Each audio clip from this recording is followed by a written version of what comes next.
매일 성경과 함께하는 아침을 여는 묵상. 오늘의 묵상 본문은 고린도전서 1장 18절에서 31절 말씀입니다. 십자가의 도가 멸망하는 자들에게는 미련한 것이요 구원을 받는 우리에게는 하나님의 능력이라.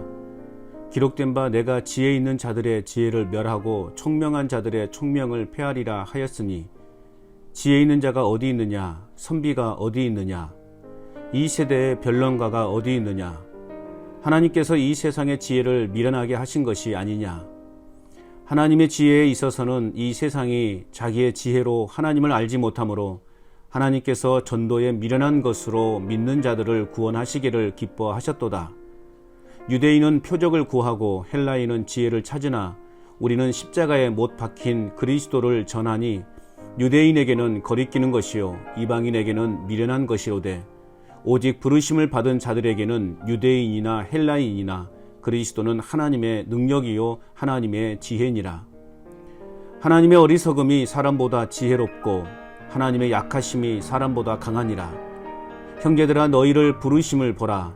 육체를 따라 지혜로운 자가 많지 아니하며 능한 자가 많지 아니하며 문벌 좋은 자가 많지 아니하도다.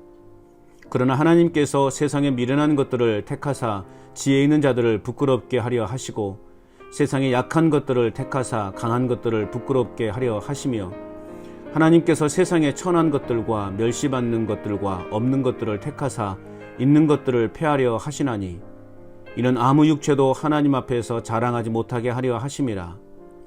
너희는 하나님으로부터 나서 그리스도 예수 안에 있고, 예수는 하나님으로부터 나와서 우리에게 지혜와 의로움과 거룩함과 구원함이 되셨으니, 기록된 바 자랑하는 자는 주 안에서 자랑하라 함과 같게 하려 함이라. 아멘. 오늘의 묵상 제목은 십자가 복음만 자랑하는 삶입니다. 하나님의 지혜요 능력인 십자가 복음만을 자랑하는 삶이어야 합니다. 그렇다면 우리는 어떤 삶을 살아야 합니까? 첫째는 18절에서 21절입니다. 복음의 지혜를 알아가는 삶이어야 합니다. 세상적인 가치관을 가지고 십자가를 바라보면 미련하고 어리석은 것입니다. 그러나 반대로 믿음의 눈을 떠서 십자가를 바라보면 그 십자가는 하나님의 능력이 됩니다. 이 말씀에 대한 부연 설명을 위해 바울은 이사야 29장 14절의 말씀을 인용하여 인간이 내세우는 지혜와 총명을 하나님은 폐하시는 분이시라고 선포합니다. 지혜 있는 자, 선비, 변론가가 어디 있느냐. 결국 하나님의 지혜 앞에서는 미련한 자들 뿐이라고 선언하고 있습니다. 이는 곧 고린도 교회 성도들이 세상의 지혜들을 가지고 서로 분쟁하고 있는 것이 어리석은 것에 불과하다는 것을 지적하고 있는 것입니다.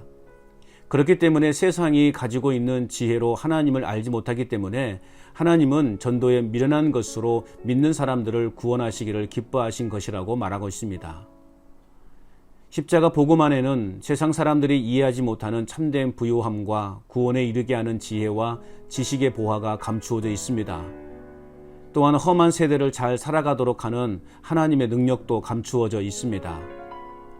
그러나 세상적인 가치관을 가지고 바라보는 십자가에는 기쁨과 부요, 자유와 생명, 행복도 구원도 줄 수 없는 가장 비참한 형벌일 뿐입니다.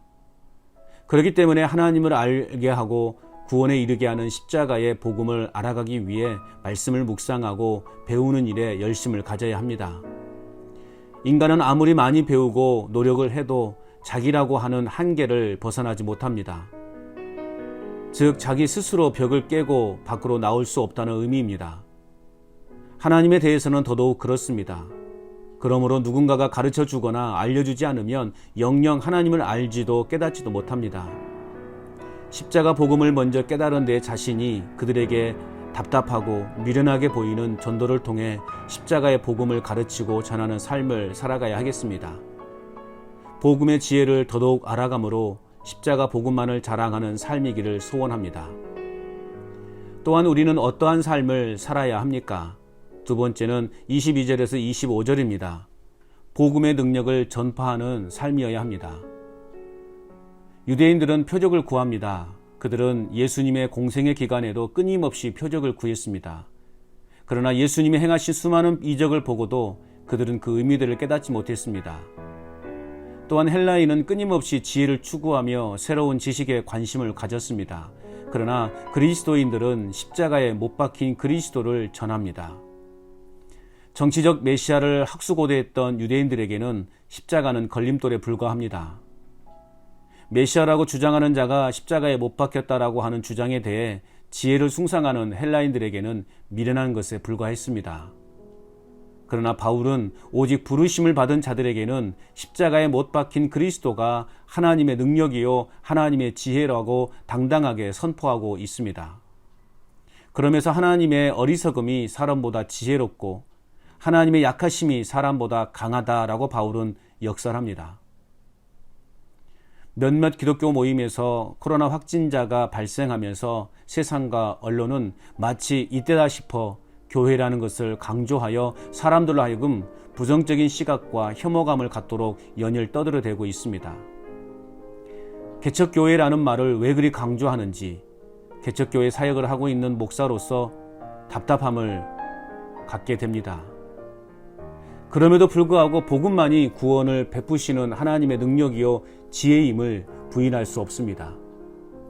세상 사람들은 여러 가지 이유로 복음을 거절하지만 그러나 믿는 내 자신은 오직 복음만이 멸망하는 죄인을 구원할 수 있음을 전파하는 사역을 멈추지 않겠다는 결단을 해봅니다.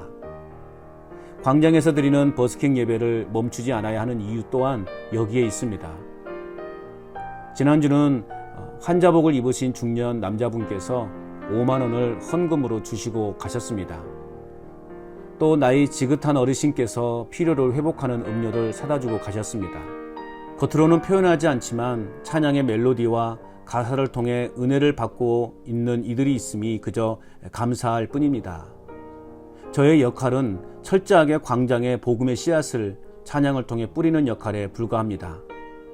구원의 열매를 맺게 하시는 분은 하나님이시기에 어느 곳에서라도 복음의 능력 안에 거하는 인생들이 되기를 간절히 기도할 뿐입니다. 복음의 능력을 더더욱 열정적으로 전파함으로 십자가 복음만을 자랑하는 삶이기를 소원합니다. 끝으로 우리는 어떠한 삶을 살아야 합니까? 마지막 세 번째는 26절에서 31절입니다. 복음의 은혜를 자랑하는 삶이어야 합니다. 세상의 기준으로 볼 때 참으로 보잘것없는 인생들입니다. 그러나 하나님은 세상에서 미련하고 약하고 천하고 멸시받고 가진 것이 없는 자들을 택하시고 구원하셔서 세상에서 지혜 있고 강한 자들을 부끄럽게 하시고 잘났다라고 하는 것들을 없애시려고 우리를 택하셨습니다. 하나님이 이렇게 하신 이유는 어떤 사람도 하나님 앞에서 자신의 구원에 대해 자랑하지 못하게 하시려는 것입니다. 우리의 신분이 하나님의 자녀로서 의롭고 거룩한 자로 변화되게 하신 은혜 속에 거하게 하셨습니다. 그러므로 예수 그리스도 안에서 은혜로 주어진 일이기에 주님만을 자랑하는 것이 마땅합니다. 나의 일상에서 내 자신을 자랑하면 하나님의 은혜가 가려지지만 하나님의 은혜를 자랑할 때 나의 자랑할 것이 사라집니다. 그러므로 나의 일상의 삶에서 주님이 하신 일에 대한 간증이 많아야 합니다. 그래서 나는 없고 주님만을 자랑하는 삶이 되어야 합니다. 보잘것없는 나와 같은 인생을 불쌍히 여기셔서 하나님의 자녀로 삼아주시고 구원해 주신 그 은혜가 얼마나 크고 놀라운지요. 그러므로 주님만을 자랑하고 하나님의 은혜만을 찬양하며 높이는 삶을 살아가야 하겠습니다. 나에게 있는 은사도 나의 자랑거리가 되지 않도록 주의하여야 하겠습니다. 오직 주님만을 자랑하고 그분만을 높이며 궁극적으로 오직 십자가의 도만을 자랑하고 전하는 하나님 자녀로 살아가기를 결단합니다. 오직 하나님의 은혜로라 십자가 복음만을 자랑하는 삶이기를 소원합니다. 오늘도 세상의 지혜와 방법이 아닌 구원을 주시는 하나님의 능력이요 지혜인 복음만 의지하며 살아갈 뿐만 아니라 구원의 놀라운 일들을 행하신 주님만을 일평생 바라보며 자랑하는 삶을 살아갈 수 있기를. 행복의 시작 예수 그리스도 빛이 있으라.